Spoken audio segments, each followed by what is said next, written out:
일단 민주당 초선 강경파 모임 철험의 소속이죠.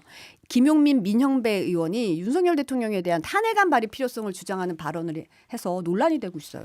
네, 이게 지난 19일 발언이었는데요. 이제 민주당 김용민 의원이 광주 과학기술원에서 열렸던 민형배 의원의 북콘서트에 참석을 했는데 네. 이 자리에서 이 군사 독재 시절 폭력은 물리적 폭력이라서 나쁘다는 것을 안다. 그런데 법에 의한 폭력은 폭력인지 아닌지 헷갈리고 드러내는데도 시간이 오래 걸린다 이렇게 이야기를 했습니다. 네. 그러면서 이 군사 독재 시절에는 국회가 군사 독재를 끝내는 헌법 수단이 별로 없었는데 검찰 독재 시절에는 국회가 종식시킬 수 있는 유효 적절한 수단이 있다. 그래서 그 수단을 탄핵이라고 언급을 했습니다. 네. 그러면서 이 반윤 연대를 형성할 수 있는 행동을 민주당이 먼저 보여야 되지 않을까라면서 그 행동이 선거 연합도 있지만 윤석열 탄핵 발의라고 생각한다 이렇게 강조를 했습니다. 네. 결국 이 대통령 탄핵을 발의를 해 놓아야 반윤 연대가 명확하게 서지고 이 탄핵을 발의하면 국민의힘 안에서도 동의할 사람이 많다 이렇게 주장을 했습니다. 또 같은 자리에 있던 민영배 의원도 굉장히 설득력 있는 이야기다 이렇게 맞장구를 쳤습니다. 반윤연대가 명확하게 서지기 위해서 탄핵안 발의가 필요하다. 네. 이런 이제 주장이었는데 민주당 지도부에서는 굉장히 신중한 반응이에요. 개인적인 발언이다. 당에선 논의된 적이 없다고 일축했죠. 네, 지금 연일 좀 진화에 나서고 있는데요. 박주민 의원이 오늘도 뭐라고 했냐면은 윤석열 대통령과 한동훈 법무부 장관 탄핵 주장은 당내에서 검토되고 있는 바가 없다. 이 점을 분명히 말씀드린다라고 이야기했습니다. 그러면서 이 지도부가 이런 탄핵 주장을 혹시 묵인하고 있는 것은 아니냐 이제 이런 지적도 나오고 있는데요. 네. 그분들이 탄핵을 꺼낸 지 몇 달이 됐다. 그래서 묵인이라는 말씀의 뉘앙스는 조장이라는 표현도 담긴 것 같은데 그런 것은 절대 아니다라고 선을 그었습니다. 아무래도 탄핵이 거론되는 거에 대해서는 좀 이런 발언은 좀 조심해야 된다 이런 입장인 것 같아요. 그러니까 이제 당에서 공식적으로 이거를 만약에 당론을 결정하게 됐을 경우에는 사실은 뭐 후폭풍이 거셀 수밖에 없겠죠. 총선도 앞두고 있는 상황에서 아마 당 지도부 내에서는 최고위원들 사이에서 약간씩 의견은 있을 겁니다만 공식적으로 채택하는 여부에 대해서는 조금 더 신중하게 접근할 수밖에 없을 것 같습니다. 네. 지금 민영배 의원 북콘서트 자리에서 나왔던 발언 중에 최강욱 전 의원의 표현도 좀 논란이 되고 있어요. 네, 이게 또 좀 논란이 크게 일고 있는데요. 일단 상황을 보면 그때 이제 사회를 맡았던 박구용 전남대 철학과 교수가 이제 검찰 공화국이 됐다고 봐야죠라고 이제 질문을 던지자 최강욱 전 의원이 공화국도 아니고 동물의 왕국이 된 거 아니냐 그러면서 공화국이란 말은 그런데 붙이는 게 아니다 이렇게 반응을 했습니다. 그러자 이제 박 교수가 지금의 한국 정치를 조지 오웰의 동물농장에 비유를 했는데 뭐 굉장히 유명한 소설이니까 다들 아시겠죠. 네. 그러자 이제 최 전 의원이 또 여기에서 이어받으면서 뭐라고 이야기를 했냐면 동물농장에도 보면 암컷들이 나와서 설치고 이러는 건 잘 없다. 근데 이제 그것을 능가하는데라고 윤석열 정부를 이야기를 했습니다. 그러면서 본인이 암컷을 비하하는 말씀은 아니고 설치는 암컷을 암컷이라고 부르는 것일 뿐이다라고 언급을 했는데 네. 이게 이제 언론이나 다른 데서 해석을 하기로는 아무래도 맥락상 김건희 여사를 지칭한 게 아니냐 지금 이제 이런 식으로 해석이 나오고 있고요. 근데 어쨌든 본인이 암컷을 비하하는 말은 아니다라고 하긴 했지만 지금 당에서도 이거 좀 부적절하다는 지적이 나오고 있는데요. 오늘 그 당에서 공식적으로 조정식 사무총장이 공보국을 통해 국민들에게 실망과 큰 상처를 주는 매우 잘못된 발언이다라면서 최 전 의원에게 엄중하게 경고할 것이다라고 공식적인 입장을 밝혔습니다. 네. 국민의힘 김기현 대표가 이 발언 지적하면서 직접 비판을 했어요. 네, 사실 오늘 뭐 여권에서 뭐 여러 비판이 나오고 있고 이따가 네. 이제 점심 이후에도 아마 국민의힘 여성가족위원회 위원들이 또 기자회견을 열 예정이긴 한데요. 네. 일단 김기현 대표가 박원순, 오거돈, 안희정 때부터 이어지는 민주당의 구시대적 성인지 감수성이 다시 한번 드러났다 이렇게 비판을 했습니다. 김기현 대표는 이제 본인의 페이스북을 통해서 잊힐만 하면 습관처럼 다시 도지는 이 민주당의 막말 본능과 비하 발언이 국민을 분노케 하고 있다라고 했는데요. 그러면서 이쯤 되면 혐오와 분열에 저급한 삼류 정치로 대한민국을 오염시키는 사회 악이라고 해도 과언이 아닐 정도다 이렇게 좀 날을 세웠습니다. 한없는 가벼움과 저질스러움에 기가 차는 것은 물론이고 윤석열 정부를 비판한답시고 암컷 운운하며 여성을 싸잡아 모욕하는 행태가 정상적인 사고에서 나올 수 있는 것인지 묻지 않을 수 없다라면서 민주당의 저급한 삼류 정치를 청산해야 한다 이렇게 당 전체를 비판했습니다. 이제 어쨌든 비판의 언어들이 정치 언어들이 요즘 너무 거칠고 좀 듣기에 좀 불편하다. 그런 표현들이 너무 많이 오간다 이런 지적은 계속 나오고 있잖아요. 네, 그러니까 사실은 이제 그 공당에 소속된 정치인들이 주로 이제 메시지를 낼 때 중도층이나 이제 다수의 좀 합리적인 시민들을 향해서 하는 게 아니라 좀 본인들의 각자 진영의 강성 지지층만 바라보고 지지층이 좋아할 만한 발언들을 찾아서 하다 보고 또 그런 현장에서 또 호응이나 반응이 좋다 보니까 자꾸 거기에 좀 더 심해지는 경향들이 있는 것 같아요. 그래서 사실은 김기현 대표 제가 방금 전해드렸지만 이 말도 사실은 단어 선택이나 이런 데 있어서 좀 상당히 센 편이잖아요. 그렇죠. 네, 맞아요. 양당이 모두가 서로 이제 강한 언어와 강한 언어로 맞받아치고 있는 그런 상황입니다. 여야가 모두 거친 언어가 나오면 사실 국민들 입장에서 굉장히 피곤해지거든요. 그렇죠. 그렇게 되면 오히려 정치 혐오만 더 조장되는 경향이 있죠. 그런 부분에서 좀 신중한 발언이 좀 필요할 것 같습니다. 비판은 좀 정당하게 하되 좀 고급스럽게 하셨으면 네. 좋겠다는 바람이 드네요. 네. 국민의힘과 시대전환이 합당을 하기로 했는데 시대전환의 조정훈 의원이 서울 마포갑 지역에 시대전환 정당의 현수막을 내걸었어요. 그러니까 시대전환과 국민의힘의 이제 합당이 사실상 마무리가 된 상황이고요. 이제 조정훈 의원도 사실상 이제 국민의힘 소속으로 활동을 하고 있는 겁니다. 그런데 이 현수막을 거는 거는 제도의 허점을 이용해 여전히 시대전환 명의를 사용하는 거 아니냐, 이거 꼼수 아니냐, 지금 이런 지적이 나오고 있습니다. 그러니까 왜 꼼수라는 얘기가 나오고 있는 거예요? 이게 이제 중앙선거관리위원회에 따르면요. 조정훈 의원의 공식적인 소속은 아직 시대전환입니다. 아직. 네, 그러니까 이제 양당이 합당을 결의를 했는데 아직 선관위의 관련 신고가 접수가 아직 안 된 겁니다. 그래서 이제 양당에서 절차를 마치고 나면 선관위에 신고하고 이제 그게 처리되는 과정들이 있는데, 그러니까 우리 악수는 했는데 아직 계약서는 아직 이게 신고가 아직 딱 들어간 건 아니어서 법적으로 마무리는 안 된 거네요. 네, 그렇죠. 이제 두 당이 이제 계약서는 썼는데 이걸 이제 신고를 해야 되니까요. 보통 전세 계약이라고 그렇죠. 하더라도 네. 이 신고가 아직 안 들어간 거죠. 그러다 보니까 이제 국민의힘 관계자 쪽에서는 12월 초쯤에 합당 절차가 최종 마무리될 것이다라고 했는데요. 근데 이게 또 사실 그 지역구 문제가 좀 걸려 있습니다.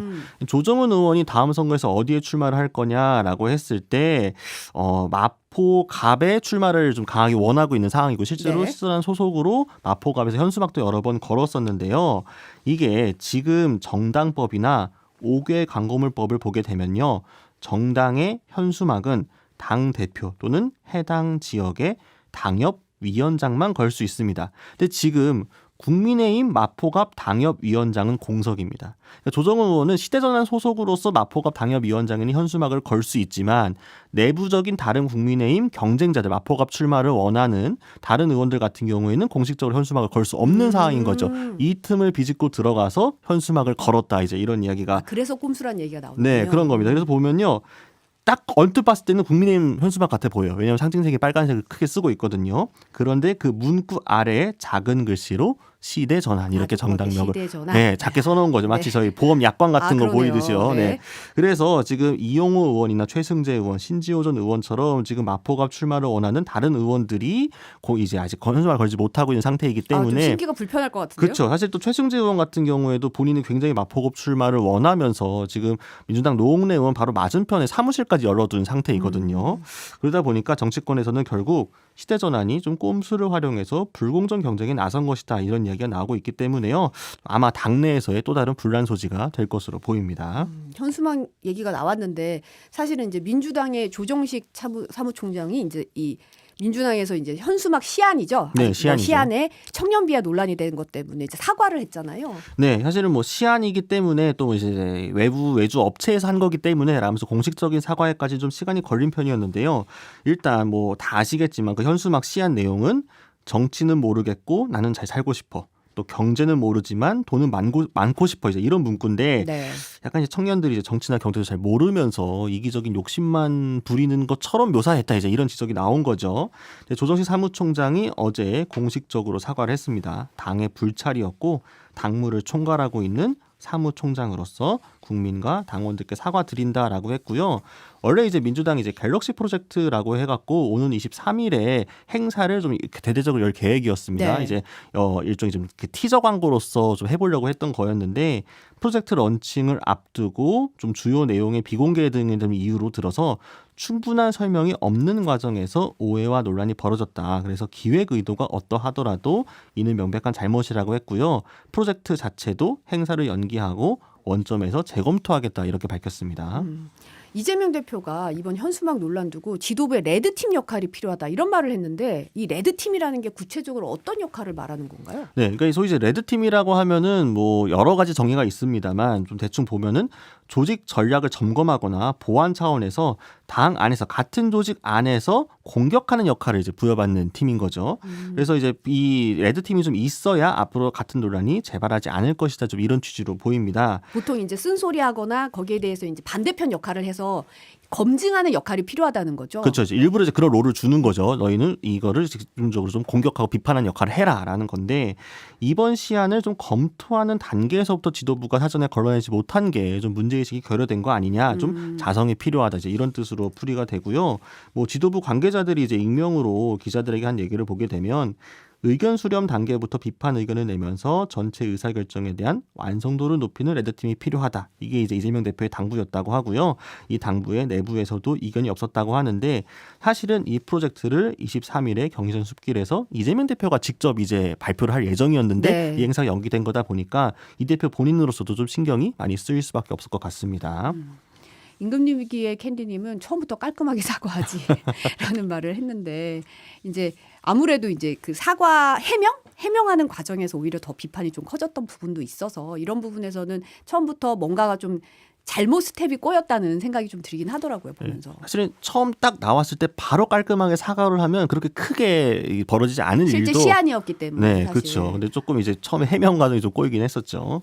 라이언님이 현수막으로 청년표 얻을 생각 말고 청년 정책을 내야지라고 하셨는데 이제 어쨌든 청년들에게 뭔가 정책을 내놓기 위한 홍보 전략 중에 하나인데 사실 그 부분에서 이제 비하 논란이 일면서 이제 본래 취지가 좀 내려가는 그런 느낌을 좀 받았어요. 네, 사실 당내 일각에서는 프로젝트 이름 자체가 좀 적절하지 않다 이런 이야기도 좀 나오고 있거든요. 홍보가 좀 제대로 좀 일신돼야 될 것 같습니다. 네. 김기현 국민의힘 대표가 여야 정파를 모두 아우르는 이른바 슈퍼 빅 텐트론을 들고 나왔어요. 이거 어떤 의미로 봐야 될까요? 일단은 뭐 지금 당내 위기를 좀 돌파도 하고 이준석 전 대표도 견제하겠다 좀 이런 취지로 보이는데요. 이 슈퍼 빅텐트가 뭐냐 하고 이제 본인의 설명이 뭐냐면 내년 총선은 청년들의 내일과 나라의 미래가 달린 선거이기 때문에 나라의 발전적 미래를 고민하는 모든 분과 함께 이 슈퍼 빅텐트를 치겠다라는 겁니다. 그러면서 보수 인사의 영입 못지않게 많은 국민의 의견을 대변하는 각계각층의 인물을 모시는 게 중요하다. 특히 야당에게도 문을 열어주겠다 이렇게 이야기했는데요. 부정부패 정당이 돼 개딸들에게 휘둘리는 민주당에게 나라의 미래를 맡길 수 없다는 양심을 지키는 분들이 민주당에 비록 소수나마 있다. 그래서 이 점을 유의 깊게 보고 있다고 했는데요.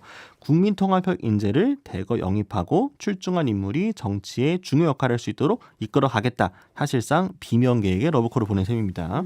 근데 사실은 이제 슈퍼 빅 텐트론이 나오는데 이게 사실 비윤계를 끌어안으려는 전략은 아닌 것처럼 보이니까 그렇다면은 이게 무슨 의미가 있지? 이런 얘기도 좀 나오고 있거든요. 네, 당장 이준석 전 대표도 어제 이제 하태경 의원의 출판 기념회 끝나고 기자들의 질문에 이 빅텐트를 치려면 그분의 삶이 빅텐트가 닿아 있어야 되는데 김기현 대표는 그런 분이 아니다라고 이야기를 했죠. 그러면서 김기현 대표가 나경원, 뭐 유승민, 이준석, 안철수와도 화합을 하지 못하는데 어떻게 빅텐트를 치겠냐 이렇게 얘기를 했거든요. 당내에서도 화합을 못하는데 다른 데로 이제 구애를 하는 건 좀 부적절하다 이런 비판인가요? 네, 그렇죠. 사실은 지금 김기현 대표의 예언 이 빅텐트는 뭐 이준석 대표나 뭐 유승민 전 의원을 끌어안겠다 이런 취지라기보다는 얘네들이 없어도 우리는 다른 쪽으로 방향을 틀어서 대체할 만한 인재를 찾겠다 이런 취지로 보는 게 조금 더 맞는 해석인 것 같습니다. 근데 이 와중에 그 스타 건축가 유현준 호깃대 교수가 이제 국민의힘으로부터 1호 영입 인재 제안을 받았다. 이게 확인됐다. 이런 보도가 나왔어요. 네, 사실은 이제 LH 사태를 예언해서 화제가 되기도 했었고 이전에 뭐 방송 출연도 많이 했으니까요. 유현준 교수가 총선을 앞두고 국민의힘의 1호 영입 인재 제안을 받았다. 이제 이런 보도가 나왔습니다. 네. 조정훈 의원도 1호 영입 인재라고 했는데 누가 1호인지 좀 헷갈리긴 하는데요. 이게 국민의힘이 지금 소위 메가시티를 추진하고 있는데 요 정책 기조에 딱 맞게 유현준 교수가 자리하고 있다라는 이야기가 나오고 있고요. 네. 또 유 교수가 워낙 또 대중성도 있고 또 유튜브도 많이 하시고 인지도가 있다 보니까 내부적인 좀 기대가 반영된 결과로 좀 보이고 있습니다. 그래서 국민의힘의 인재영입위원회가 유 교수 영입을 위해 물밑 설득을 상당히 좀 공을 들이고 있다. 이제 이런 이야기도 나왔고요. 그래서 만약 유 교수 영입이 실제로 성사가 된다면 이 김포시의 서울 편입을 포함한 국민의힘의 이 메가시티 정책도 상당히 힘이 실릴 것이다. 이런 기대들이 나오고 있습니다. 근데 지금 조금 전에도 올라온 속보를 보면 유현준 교수는 일단 고사를 했다고 이런 속보가 올라오고 있어서 어쨌든 이제 어떤 식으로 영입 인재를 보고 있는지가 좀 보이네요. 이렇게 맥락을 좀 읽을 수 있을 것 같고 앞으로 인재 영입이 어떻게 이루어질지 좀 지켜봐야 될 것 같은데요. 이뇨한 위원장이 오늘 대전을 찾아서 더불어민주당 이상민 의원 만나잖아요. 이 의원이 국민의힘으로 갈 수도 있다. 뭐 이런 식으로 시사를 해서 이 슈퍼 빅텐트의 첫 주자가 될지 이 당내 분위기는 어때요? 사실은 당내에서는 만약에 이상민 의원이 민주당을 실제로 탈당을 한다면 이준석 신당이 아니라 국민의힘으로 와야 되는데 같은 기대가 있는 거죠. 그 상징성이 확실히 있으니까요. 네. 사실 이상민 의원도 양쪽에다 열어둔 이야기를 하긴 했지만 이준석 신당은 약간 현실화에 대한 가능성에 조금 물음표를 두고 있고 그러면서 국민의힘에 좀 들어올 수도 있다 열어뒀죠. 사실은 이상민 의원이 또 자유선진당 출신이기 때문에 네. 또 완전히 거리가 멀다도 이렇게 보기 어려운 측면도 있고요. 그러다 보니까 이제 혁신위원회에서도 이상민 의원의 초청 강연을 일부러 이렇게 자리를 잡은 게 먼저 혁신에서 제안을 한 건데 아무래도 이상민 의원이 지금 비명계에 뭔가 상징성이 좀 있다 보니까 여러 가지 좀 고려를 한 걸로 보이고 우리 이 정도로 야당 목소리도 반영할 거야 이런 그림도 좀 그려보려고 한 것 같습니다. 그래서 이상민 의원의 말을 좀 옮겨보면은 민주당 탈당을 한다면 국민의힘에 가는 것을 배제할 수 없다라고 했고요. 내 정치적 꿈을 펼칠 곳으로 적합하고 나를 반긴다면 갈 수 있다 이렇게 이야기를 했습니다. 그래서 민주당에는 좀 정남이도 떨어졌고 진저리가 난다.